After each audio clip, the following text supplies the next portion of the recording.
Julia is a transplant from California, where the average temperature in her hometown in February is like 62 degrees. So I'm really sorry, but you're used to it by now, right, Julia? She's been here for a long time. Yeah, I have. Yeah, I have. If we were in person, this is the portion of the program when I would ask you to silence your cell phone, and I would point out the emergency exit, which may be behind you. Since you're home, you probably know best where your emergency exits are. So tonight, Julia will speak with us about writing and her process and all that good stuff, and we will leave time at the end for questions. The first time Julia and I met, she mentioned that Claudia, which is my name, is the name of the heroine in her next book. And interestingly enough, Julia is the name of a heroine in an unpublished novel that I wrote. So we're like crisscross.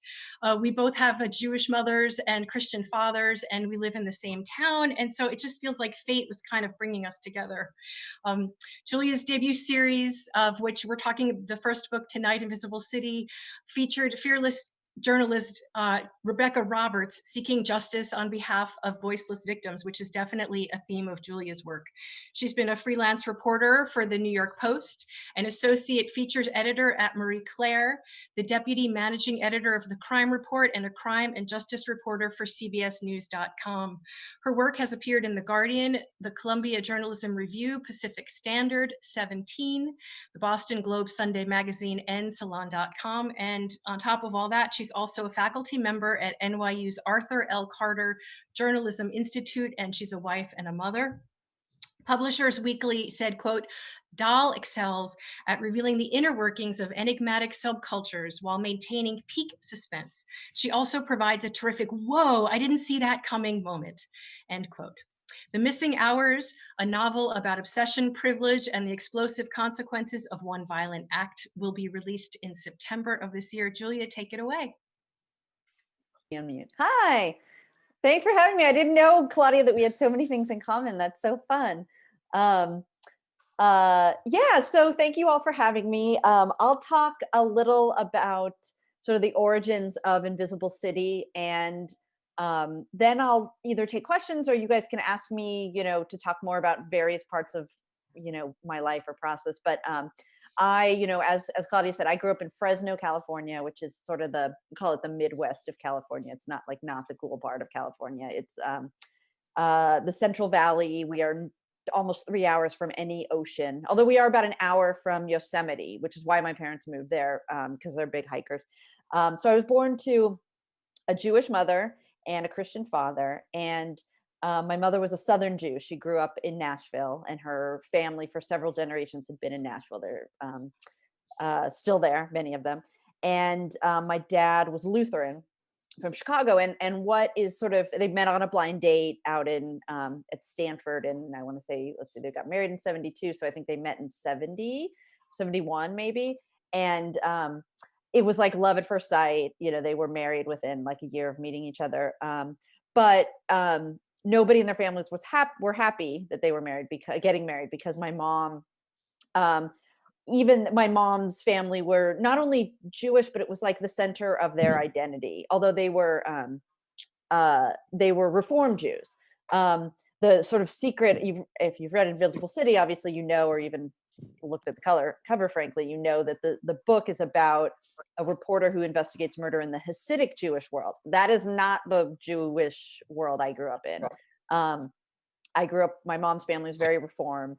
But that said, Judaism was still like the center of their lives. And my great grandfather owned a hosiery mill in Nashville, and he and my grandmother in the early 30s would go to.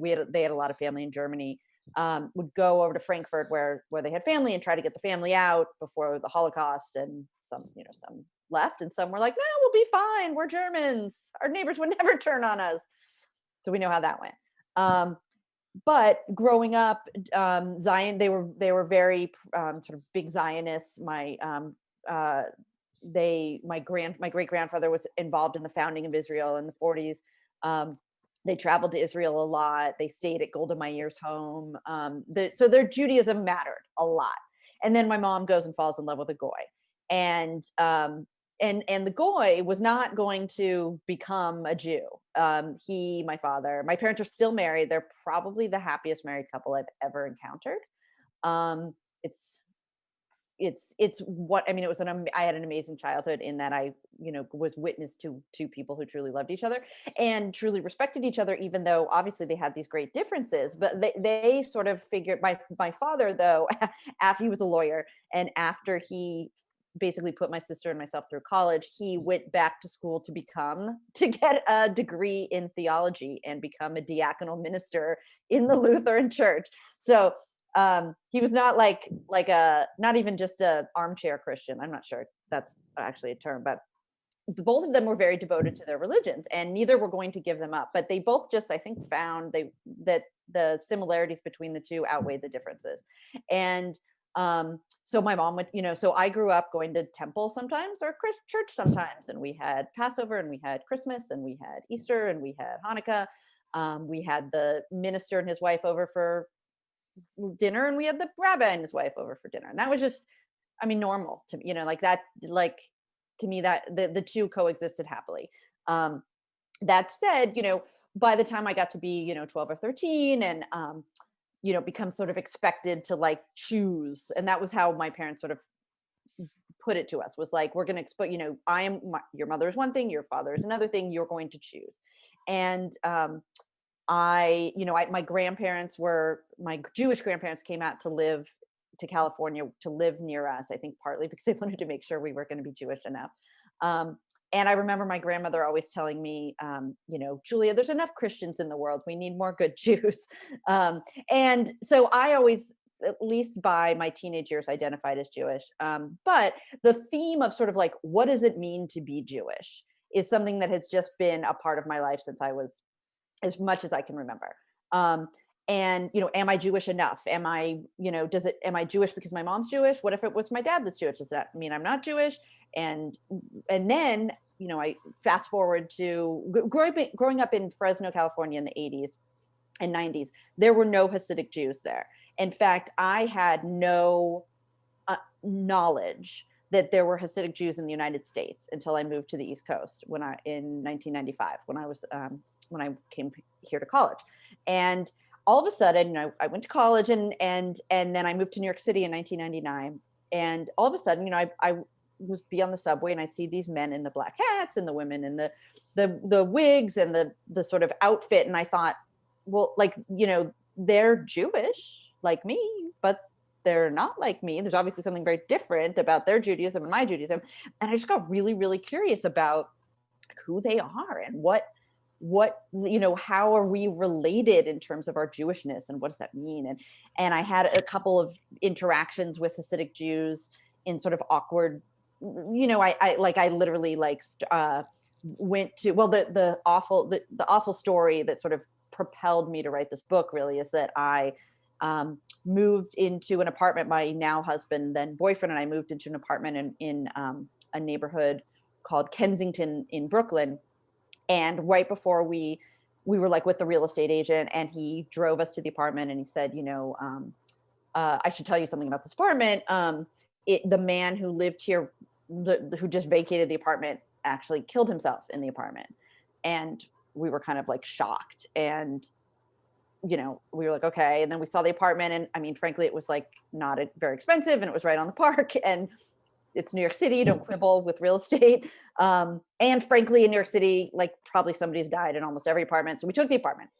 But it turned out, but because I am a writer and I have always had an interest in crime and true crime, I started getting the man's mail. I started sort of trying to figure out like, who was this man, and I felt connected to him because I felt like he lived in my apartment. He died in my apartment. I'm sharing the same rooms, and it turns out, I found out through the neighbors and through collecting some of his mail that he was a Hasidic man who'd grown up in Borough Park, which was just south of the neighborhood where we were living. And he was in his 40s. He had a wife and he had children, but he was gay and he had been shunned. So he came to live alone in this apartment and die in this apartment. And I was already curious about this world. And I remember just thinking the Judaism I know doesn't shun people for being gay, and I just couldn't stop thinking about that world. So I started thinking, when you're a writer, you write when you're curious. And at the time I also was working as I had just started a job as a reporter at the New York Post. And if you've read the book Invisible City, I basically had exactly the same job Rebecca has, in that every morning I would like pick up the phone and call the city desk and say, "Hi, it's Julia," and they'd say, "Hold," for the editor, and he'd say, "Okay, Julia, go to the Bronx and get a door knock at this place where they've just arrested the husband and get a quote," or "Julia, go to this press conference," or "Julia, go to this crime scene," or whatever. And I did that for a little over 3 years, and as I was doing that, it was right at the same time I moved into this apartment. And as I was working that job as a reporter all over New York City, I, a couple thing, I would do all these stories every day, and I'd be all over the city in all kinds of places. And so much of what I saw about people and about the city never got in the paper, right? The things that I thought were the most interesting, the little details about people. And then I also, and so I kind of wanted to write about some of that, but I also really wanted to write kind of critically about journalism, about the media. I started writing Invisible City in 2007. It came out in 2014. So, it was pre like the advent of the term fake news, right?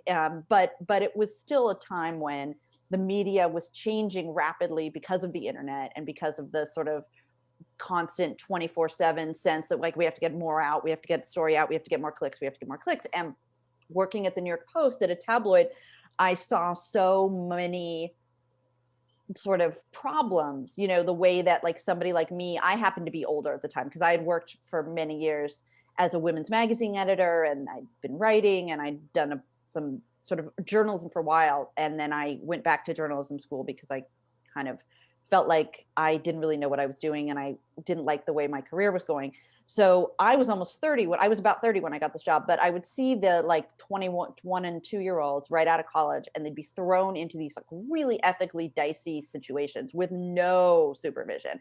If you're out there running around the city trying to get quotes from people or trying to like sneak into places to get information, it's not like you have a boss or an editor with you to tell you what to do, or to say like, maybe that's a bad decision, or that's not safe, or anything like that, right? It was like reporting without a net. And I wanted to sort of interrogate that in fiction. It was the kind of thing that I couldn't write about so much because I was, I needed to keep my job. And so all that came together, the sort of interest in the Hasidic world, the world of the media, and then the other sort of theme of Invisible City, of course, is mental health and mental illness, and sort of the idea that like that mental illness, like any other illness, is treatable, but untreated, it can kill you. And all those things sort of together became Invisible City. And then I was lucky enough that I finished the book. I found an agent, and I sold the book basically I sold the book to a publisher, and they said, "We really like this character, Rebecca. Would you write a series?" And I was like, at this point, I was absolutely not going to turn down the opportunity to write another book, right? Like this was my dream come true, to be a novelist. So I was like, okay. And so I wrote the next book and the third book. And so there's 3 books in the Rebecca Roberts series. And the last book Conviction, came out in 2017. That's about the time of the Crown Heights riots in New York City. And then I sort of decided after that I need to take a break. I need to write about something else. So the book that I have coming out in September there's like no Jews at all in the book. I'm really excited about it, but I do think that and hope that I will come back. I think I will come back to Rebecca, especially because I really enjoy writing about reporters and the media. And I think there's so many great stories to tell there. I can answer questions, or if there are like topics you want me to, touch on, I'm happy to do any of that. And I live in, I don't know, Claudia probably did say, but like I moved to New York City in 1999 after I graduated from college. I lived there on and off. I moved down to Georgia for a little bit, sort of just like I wanted to like basically live really cheaply so I could like write a book. I did write a book down there, but it never got published, which is a good thing. It's not a very good book. And then I went to grad school for a year in DC, but mostly I was in New York City and mostly Brooklyn until 2019, when my husband and son and I moved up here to Orange County. We live in Cornwall on Hudson now.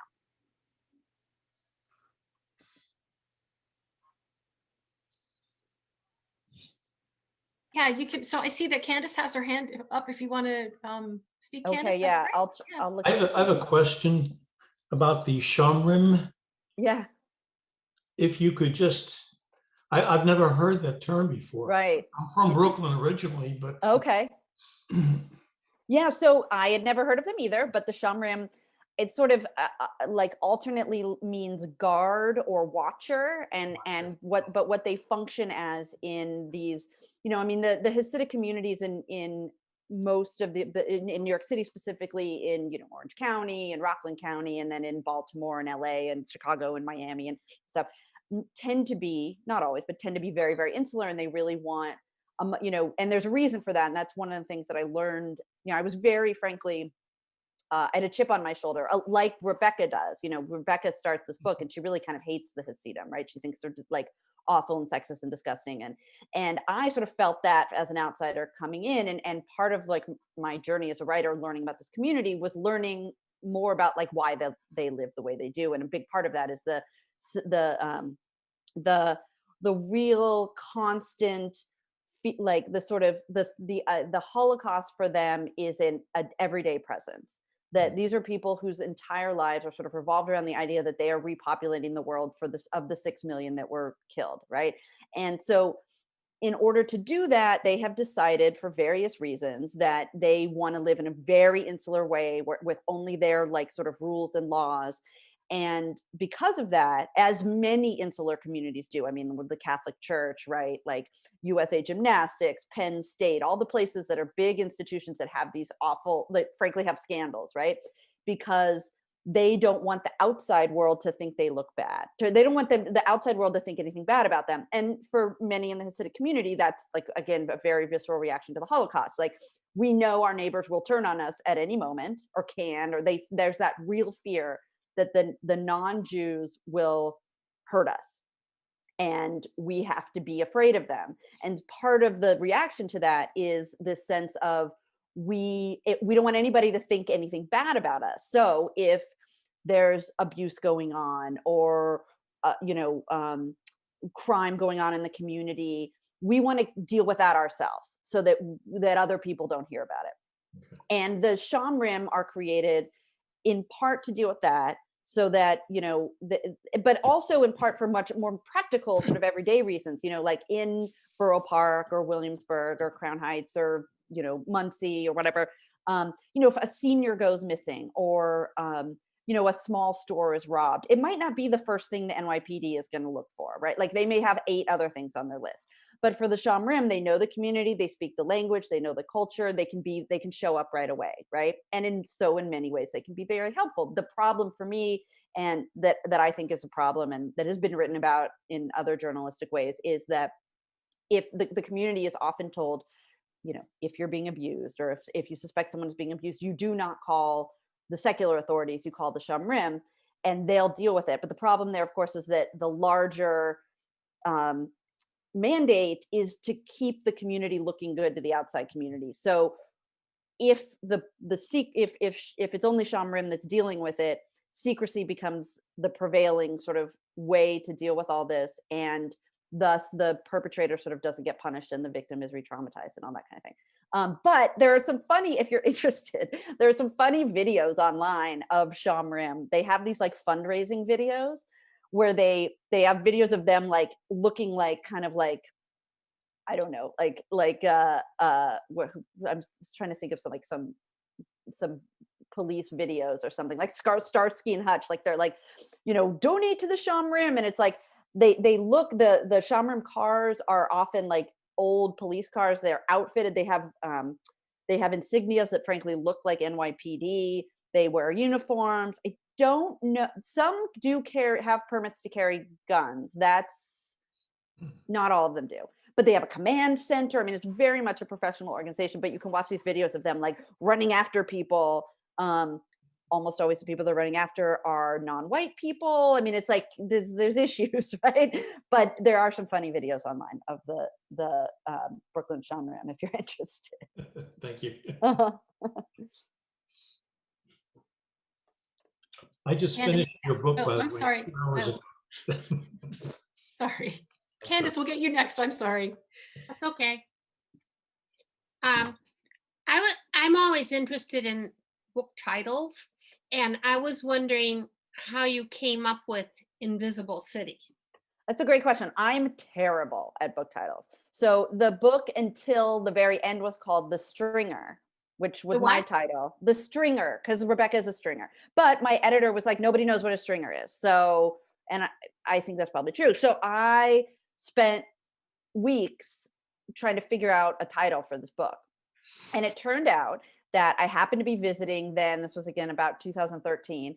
I was visiting my grandmother who lives in, my non-Jewish grandmother, who lived in Chicago. She's gone now, but, and I was like, okay, guys, we need to, like, I have like 3 days to come up with the title. Let's do like a brainstorm session. So it was me and my grandma and my uncle and my aunt and my dad. And my uncle, who frankly I'm not close with at all, came up with, he was like, we were all like, what are the themes of the book? And I was like, well, you know, it's about this insular community and da da da. And he was like, what about Invisible City? And I was like, oh, that could work. So that's how I came up with that. I didn't come up with it. Thank you. That's great. That's a great story. I have a question. So I'm wondering, so you said that you started working on the book in 2007 and then it came out in 2014. So can you talk a little bit about that 7-year process of Right. writing a book? So I went and got an MF, like in the middle of in my early 20s, while I was working in magazines, I got an MFA, like a degree in fiction writing. And while I was living in New York City, and I wrote a novel there that has never been published. And I knew I've always wanted to be a writer. And so I wrote a novel. I couldn't find an agent for it, blah, blah, blah. I wrote like half of another novel and kind of just abandoned it. And then but it was always like, I knew I was going to be trying to do this still. And I started writing in 2007, again, like kind of all that stuff I mentioned earlier was percolating. And I think I probably spent like 2 years, at least 2 to 3 years. And I only wrote about 100 pages. I kept revising the first 150 to 100 pages. And I changed it a lot. Like for a while it was in the first person. Then I rewrote the whole thing in the third person.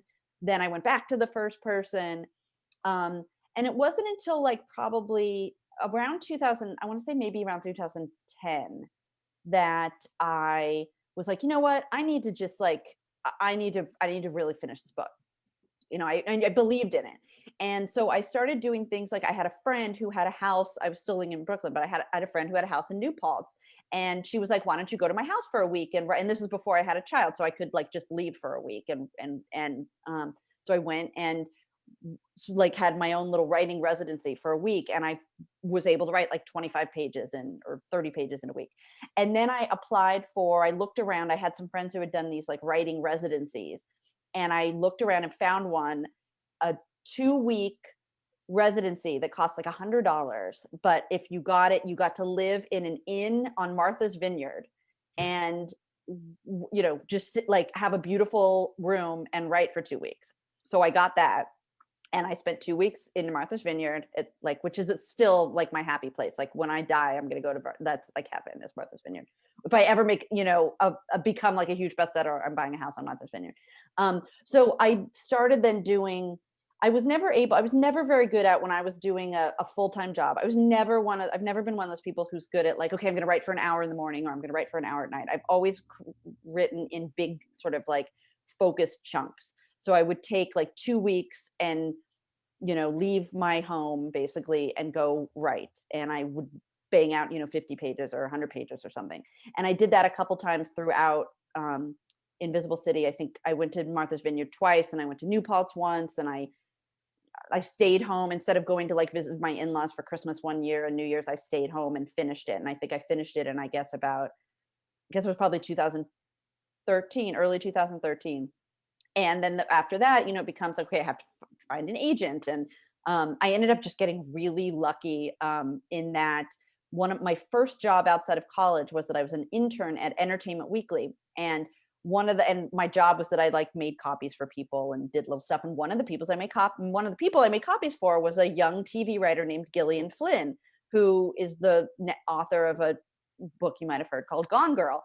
And so I knew her vaguely, and I finished my book before Gone Girl came out. So she had written a couple of novels already that I loved, but she was not a huge superstar. So I emailed her and I was like, I don't know if you remember me. I was your intern. I just finished a book.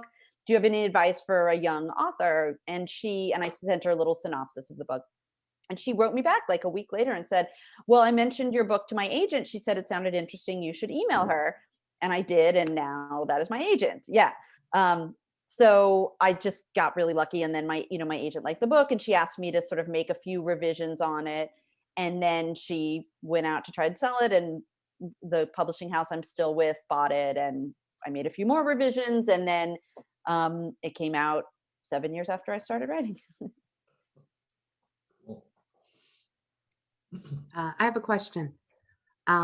What kind of resources did you use to learn about the Hasidic community? Okay, so I started just like with books, right? So I found a book written by a woman. It was her PhD thesis, and it had been turned into a book called Unchosen: The Hidden Lives of Hasidic Rebels. It is a great book about, and it's like several it's like a series of sort of short bits about several 10 or 12 Hasidic men and women who kind of were trying to leave the community, but kind of had one foot in and one foot out.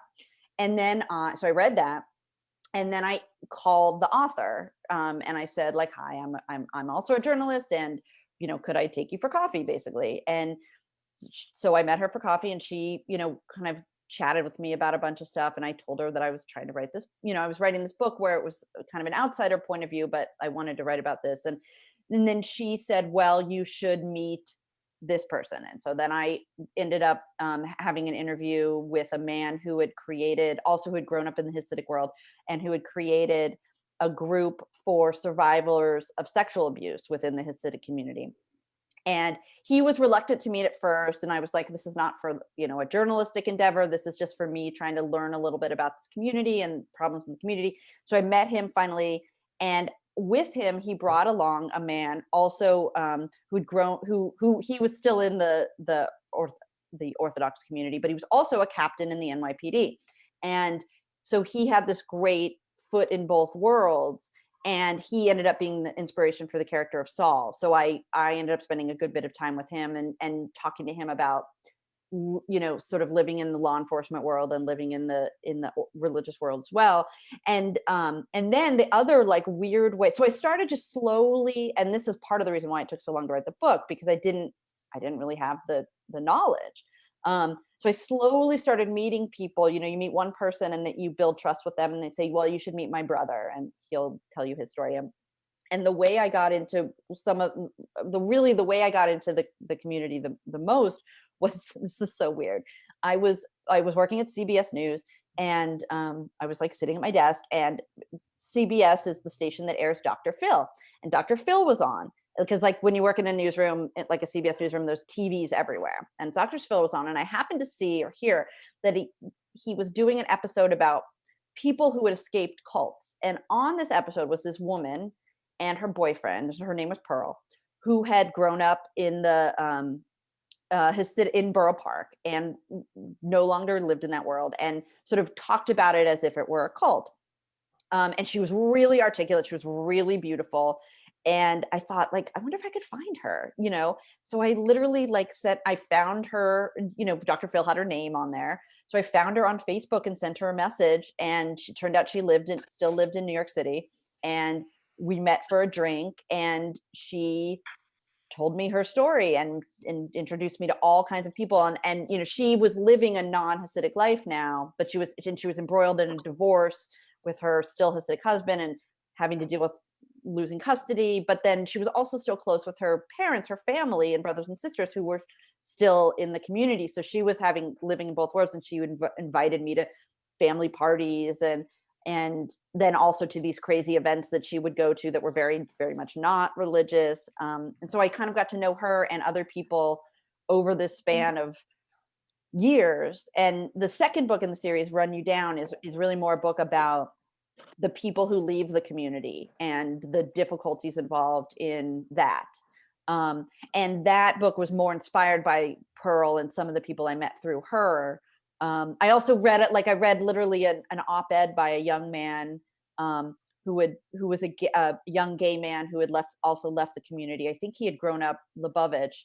And so I literally then again, like, found him on social media, and I was like, can I take you to lunch? I'd love to learn a little bit about your world. So that was it. It was like, I used my kind of journalism, hat to interview people and then kind of become, friendly with them and build trust with them so that they would tell me stories, so that I could kind of, but then I could also bounce things off them, be like, so I'm thinking about this happening in my book. Does that make sense?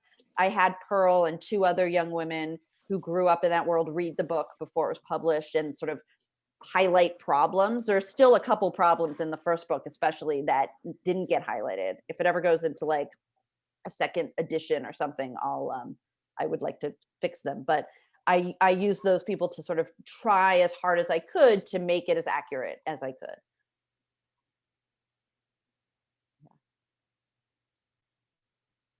You mentioned Saul Katz. Mhm.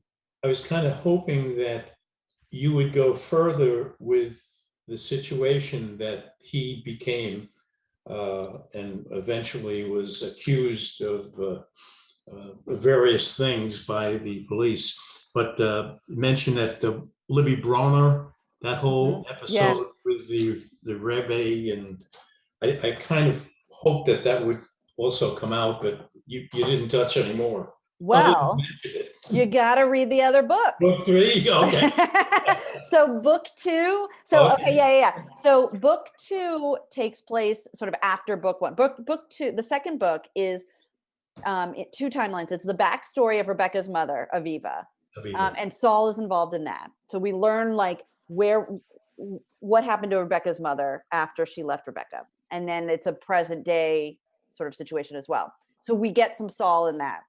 But the third book, Conviction, is really kind of, because I love Saul Katz. Like, he in a way is my favorite character. And I really wanted to write really a book about Saul.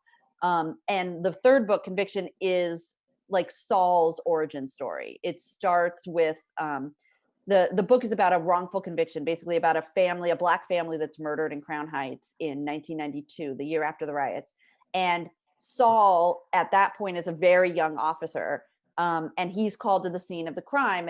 And what ends up happening, you can read the book, but it's one of the first cases he works. And so we see him as a young man then, and then we also see him, like, why he does some of the things he does in Invisible City and stuff. So if you like Saul, you should definitely read the third book. The title of the second book, I don't have that title. Oh, Run You Down. Oh, Run You Down, yes. Run You Down. And that title my husband came up with that title. And that was because when you're a journalist, I think they probably always also say this in it's a little bit of a term in policing, is that, like, if you get a source, you've got to run it down or run her down. And I think of Rebecca as trying to run down her mother. Like I got to find her. And then Conviction, the third book, is about basically, I started writing that because when I started writing it, which would have been in about 2015, constantly I was reading in the newspaper about these mostly Black men who were being exonerated after having been convicted of crimes in the 80s and 90s, when crime was so high and police were just overwhelmed, and there were lots of reasons for this, but I felt like every day I opened up the paper, it was a new, wow, this guy didn't actually do it. DNA has exonerated another guy and another guy and another guy. And I really wanted to write about that, what it would be like to be in prison for 25 years for a crime you didn't commit. As a reporter, I reported on the Central Park 5 exoneration cases. And so Conviction is about this, like, it's sort of a double entendre in the book, because it's about a conviction, but it's also about the sort of conviction of religiosity that the sort of bad guy has in the book. Okay. Thank you. Yeah.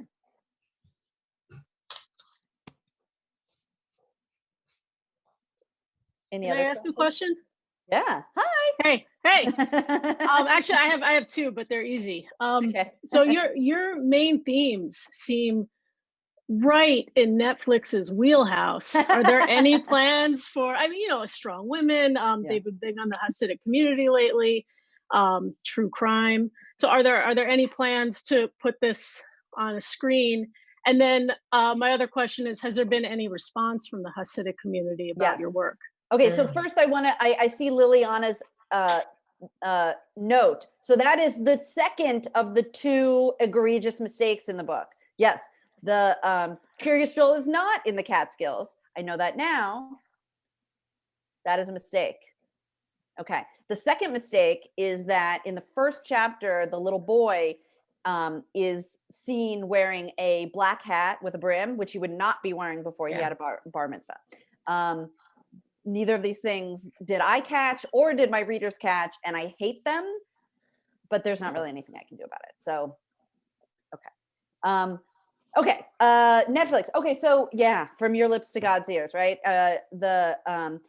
When I right after the book came out, an actress named Toni Collette, I don't know if you know who she is, bought loved the book, bought the rights to the book for like nothing. And once she ended up over the next several years, anything in Hollywood I have learned takes 1,000 years, and they spend a lot of time like blowing smoke up your know what. They love you until like somebody has to put up a lot of money. So anyway, Toni Collette bought the rights to the book. She partnered with a production company. She actually wrote a pilot for what would have been a Netflix series, or a series, and it was a great pilot. She really wanted to do it because she's a 40-something woman in Hollywood, and what she said to me was like, I'm a 40-something woman in Hollywood. I need to be fine. I want to look for my own project. She wanted to play Aviva in she kind of wanted to mesh the first 2 books together. But so she wrote a pilot, and she also wanted to get into, she wanted to direct and sort of produce and make this like her debut. But even with Toni Collette, apparently they went to Netflix and Apple and Hulu and Amazon, and none of them wanted it. So that sucked. I don't know, maybe some, and I still get like, there's actually another production company right now that's sort of like, we're interested in the rights, but it's maybe. It's always 1,000,000 to 1 shot. What was the other question? Oh, the feedback from the Hasidic community. So it's been limited because the Hasidic community is not a community that reads popular fiction for the most part. But I have gotten a few positive and negative feedback, things. Like I've gotten some surprisingly positive feedback from people I would never have thought. Like there's a man named Yossi Setner, I think. He's like a spokesperson. It's kind of like a PR guy for I forget which sect of the Hasidim, but he's very conservative and very outspoken on Twitter. And he actually like messaged me on Twitter saying, my wife just read your book and she loved it. And I was completely shocked. And then I actually had an interesting back and forth with a Hasidic man on Twitter where he said something about, I forget exactly, but I should look it up before I come, because it was an interesting exchange where he was like, some of the ways that Rebecca talks about the community, it's like how she talks about them as being sexless and just so ugly, and I, he said it was so offensive, and I said, well, did you read the whole book? Because I think that it's true that Rebecca starts off with this really kind of ugly idea about this community, but she learns, she changes basically. And certainly over the course of 3 books, she changes. And he was surprising. I think he was surprised that I engaged with him. I think that he thought that he was, it's funny with the internet, like people think they can just like throw things out there and nobody will see it. And I wanted to engage with him a little because honestly, like I am not a member of this community. And I'll be honest, like, especially now, in the year 2021 and 2020, we've had a lot of discussions about this idea of like appropriation. Like, can you write about a community that you're not a part of? And should you write about a community you're not a part of, right? I am not sure I would have written this book if I was starting writing it today. I really don't know that I would have felt like it was appropriate or okay of me to write a book about a community I'm not a part of. I did write, Invisible City is written from the point of view of a young person who is not a part of the community. And I think that was the way I was able to do it, where it was kind of like I was an outsider looking in.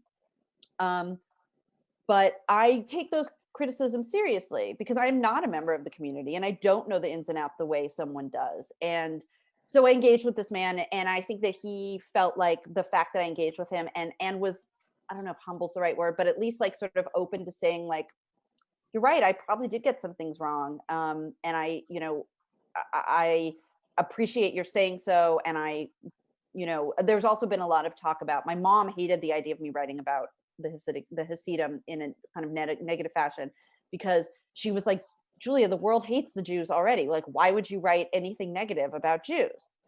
And I agree. Like I have never not thought that is probably correct. But at the same time, I don't think any group of people is above scrutiny. And that said, almost 13 years after I started the book, I'm not 100% sure if I would write. I'm glad I did. I like these books. I think that they have something to say. I think they're, I've always set out to write a book that I wanted to read. And I really love murder mysteries. I love books about subcultures. I love fast-paced books. I love books with like strong female leads. But I'm not sure I would write it again in the same way. So I don't know. I don't know. I don't know. I shouldn't tell my publisher that. But that's part of the reason that I'm not writing about Hasidim anymore. Like I am now writing about, I'm writing about an NYU student. I am not, she lives in a world I don't live in, but I felt more comfortable writing just about a world that I felt more like I have connection with.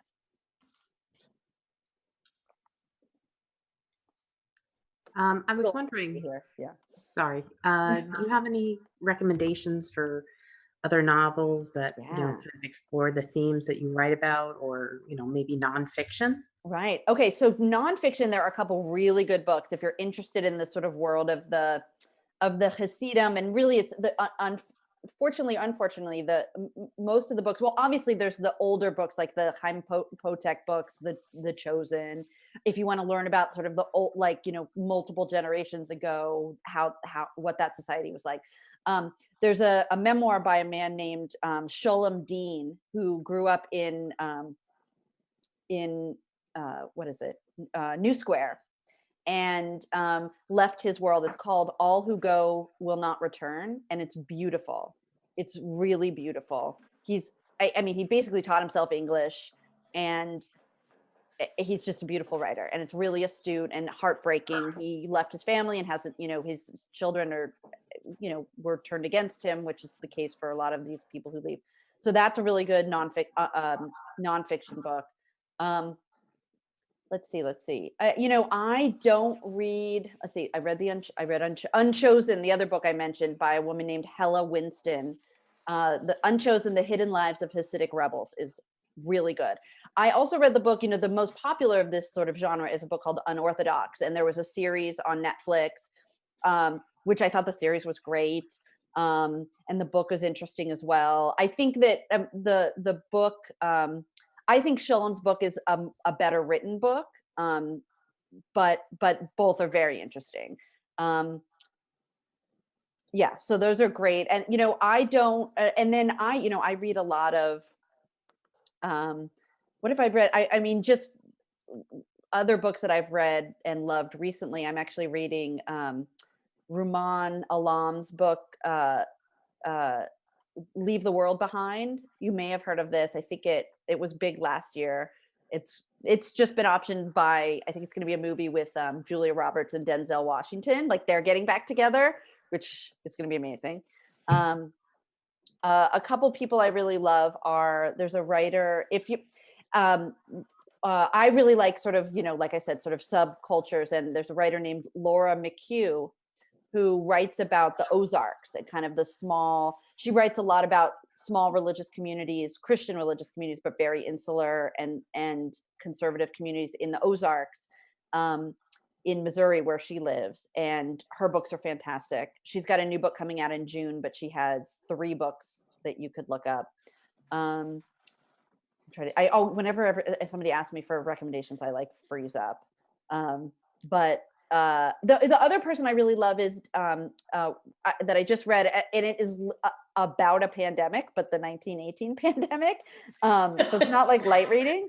but it's by a woman named Emma Donahue, who also wrote the one you would probably have heard of is a book called Room, that was made into a movie with Brie Larson, who was actually Toni Collette's choice to play Rebecca for the Netflix series that never got made, because Toni Collette and Brie Larson worked together on a show. But her most recent book, Emma Donahue's most recent book, is called The Pull of the Stars, and it's about a nurse in Dublin during the 1918 pandemic. And I mean, it's brutal because it's about a nurse during a pandemic, but it's so beautiful. So I don't know. Is that helpful?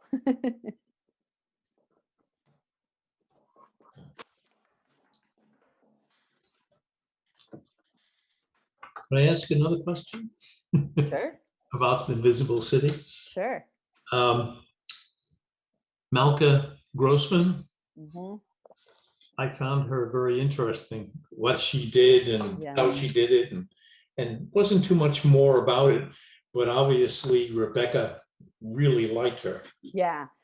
She was someone that I felt like that what I was talking about earlier about like sort of what I learned about the Hasidim. I wanted, I felt like we needed a moment in the book where the things that I had learned about them needed to be said out loud to Rebecca by someone who hadn't left the community, who understood that there were problems with the community, but still loved it and treasured it, but lived enough outside to know that outsiders think things that we do are weird, essentially. And I loved the idea of this woman who was very loyal and frankly comfortable and happy in her community, but who could speak about what was beautiful about it to Rebecca in a way that Rebecca could never understand or had never understood. And I thought my sense was that most readers would not understand. So I wanted to give voice to that, and like Malka was sort of the way that I did that.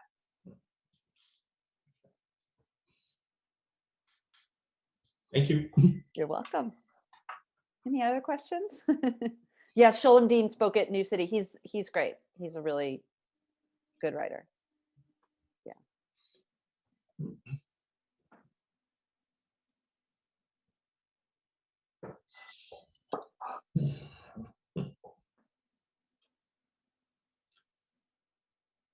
I was wondering if my wife Carol had something she wanted to say. Well, if anyone has any questions, I'll stay. I mean, I'm happy to stay another couple minutes.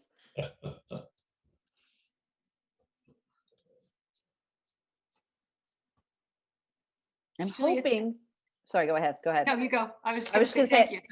Oh yeah, I was going to say I'm hoping that maybe when my book comes out in September, we'll be able to do some library events. I live in Cornwall, so maybe at the Cornwall Library, maybe at y'all's library, maybe at I'm a big fan of. There's a bookstore in Newburgh called the Barking Goose Book Bar that I order as many books as I possibly can from them, and I hope to be able to do some kind of event. But even if not, I'll have Zoom events like this when that's coming up.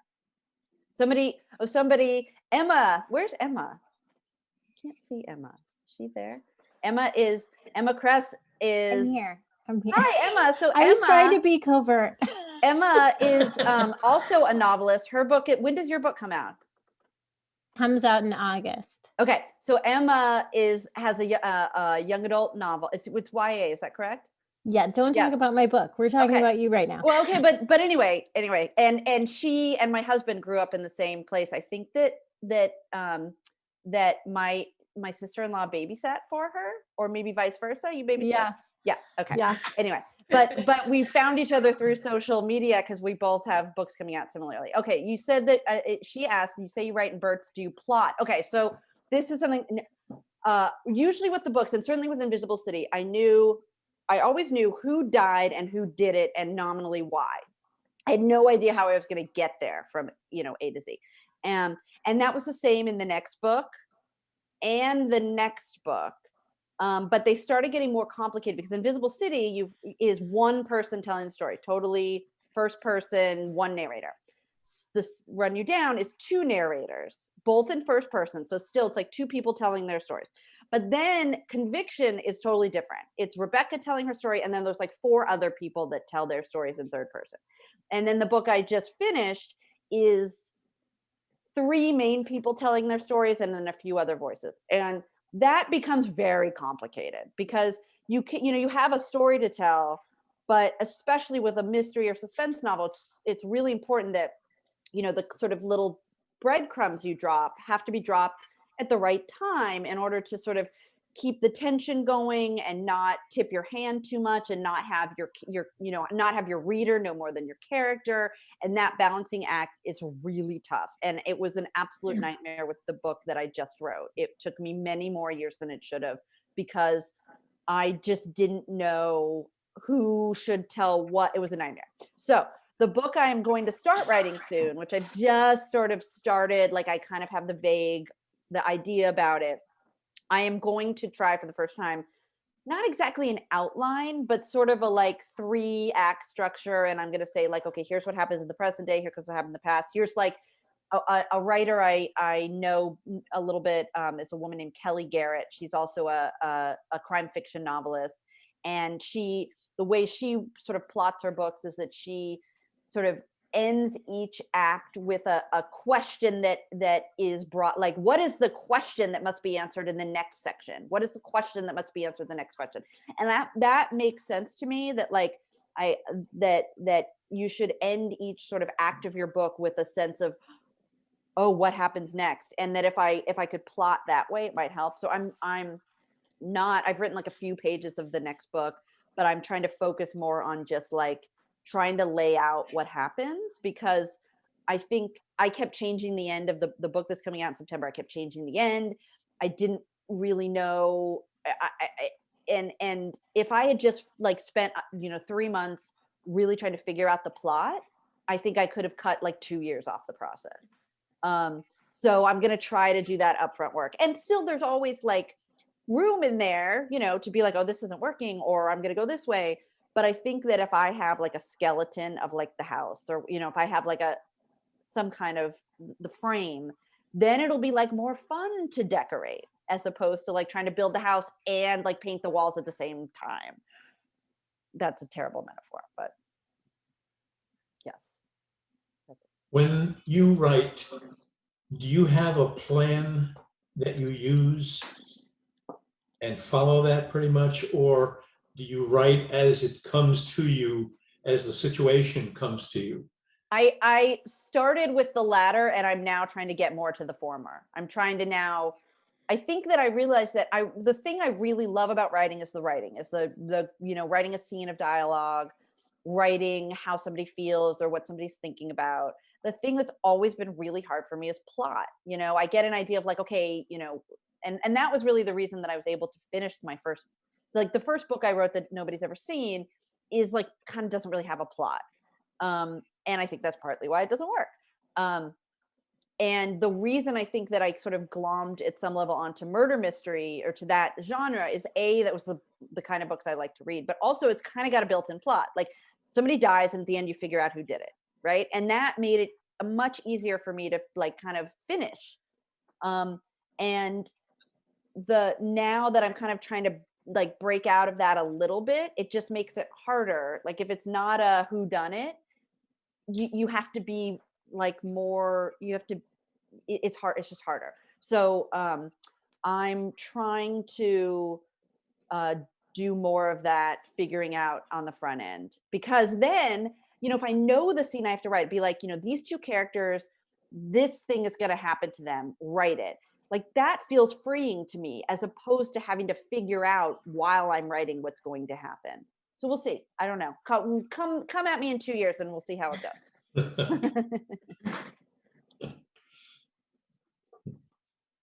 Julia, thank you so very much for coming tonight and sharing all this. This has been really, really interesting. And I can't wait till September to read your new book. Yay. Good luck with it. Thank you so much. All right. Thank you all so much. Thank you. Thank you. Bye-bye. Bye. Thank you. Thank you. Thank you. Thank you very much.